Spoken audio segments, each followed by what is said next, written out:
మోక్షాజ్ఞకి director Anil రావిపూడితో launch చేయిస్తారంటూ గతంలో వార్తలు వచ్చాయి. కానీ బాలయ్య మాత్రం డైరెక్టర్ బోయపాటి శ్రీను దర్శకత్వంలోనే మోక్షాజ్ఞ ఎంట్రీ ఉండాలని అనుకుంటున్నారట. ఇప్పటికే బోయపాటి మోక్షాజ్ఞ సినిమా స్క్రిప్ట్ గురించి డిస్కషన్ కూడా జరిగాయని టాక్. అయితే మోక్షాజ్ఞ మొదటి సినిమాకే బోయపాటి లాంటి మాస్ డైరెక్టర్ టచ్ ఉంటే బాగుంటుందని బాలయ్య అనుకుంటున్నారట. ఇక ఖచ్చితంగా తన కెరియర్ కి ప్లస్ అవుతుందని భావిస్తున్నారట. ఈ వార్త ప్రస్తుతం సోషల్ మీడియాలో వైరల్ గా మారింది. దీంతో నందమూరి ఫ్యాన్స్ ఫుల్ హ్యాపీగా ఉన్నారు. అయితే కొంతమంది మాత్రం కాస్త టెన్షన్ పడుతున్నారు. ఎందుకంటే బోయపాటి ఎఫెక్ట్లు నరకుడు బాలయ్యకైతే తిరుగు లేకుండా సూట్ అవుతుందని, మోక్షాజ్ఞకి ఎలా ఉంటుందోనంటూ డౌట్ అనుమానాలు తెచ్చుకుంటున్నారు.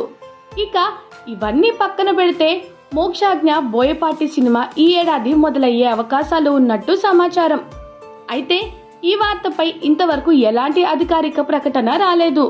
మోక్షాజ్ఞ సినిమా ఏ డైరెక్టర్ తో ఉన్నా సరే డెబ్యూ మూవీకి హీరోయిన్ గా మాత్రం శ్రీలీలను తీసుకోవాలని భావిస్తున్నారట.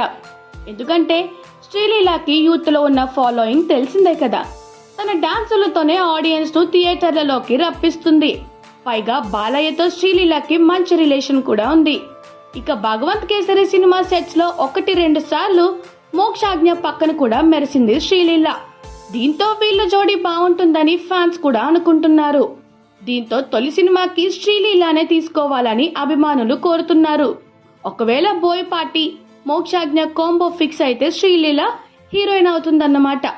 ఇక బోయపాటి ఇటీవల తీసిన స్కంద సినిమా బాక్స్ ఆఫీస్ దగ్గర బోర్లా పడింది.